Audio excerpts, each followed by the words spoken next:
பாருங்க, ஒரு எறும்பு வந்துட்டு தண்ணிக்குள்ளே வந்துடுச்சு. அதை ஒரு நிமிஷத்தில் நான் எடுத்து ஊதி காப்பாற்றி விட்டேன். அது நின்றுட்டு டான்ஸ் ஆடிட்டு என்னமோ சொல்லிக்கிட்டே இருக்குது. ஆனால் எனக்கு ஒன்றுமே புரியல. உங்களுக்கு ஃபோனுங்கிறங்காட்டிக்கு மயமயன்னு தெரியுது.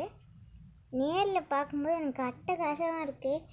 பார்த்தாலே என்னடா எறும்பெல்லாம் நன்றி சொல்லுது அப்படின்னு இருக்குது. இதை நினச்சா எனக்கு என்ன சாங்கு தோணுதுன்னா, நன்றி சொல்ல உனக்கு வார்த்தை இல்லை எனக்கு, அந்த மாதிரி அந்த பாட்டு தான் எனக்கு தோணுது. இந்த மாதிரி நீங்களும் உங்கள் வீட்டில் எறும்புகள்லாம் காப்பாற்றிடுங்க. அது உங்களுக்கு நிறையா நன்மைகளை சேர்க்கும். பாருங்கள், அதை நின்றுட்டு அப்பளே வந்து என்னென்னமோ சொல்லிகிட்டு இருக்கு. ஆனால் நான் பேசுகிறதுக்கு அதுக்கு பதில் சொல்லுதானே எனக்கு புரியல. என்னமோ சொல்லுது உக்காந்துக்கிட்டு. கருப்பெரும்பு வந்துட்டு நம்ம கையிலேயே உட்காருது இல்லையா, பார்த்துங்க, கையில் உட்காந்துட்டு என்னமோ சொல்லுது.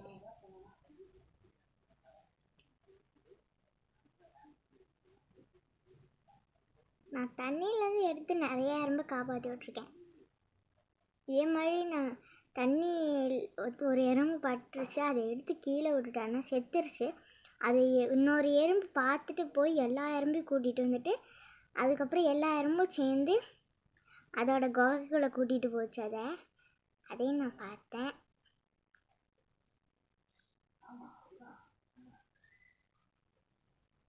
ஓகே, பாய்.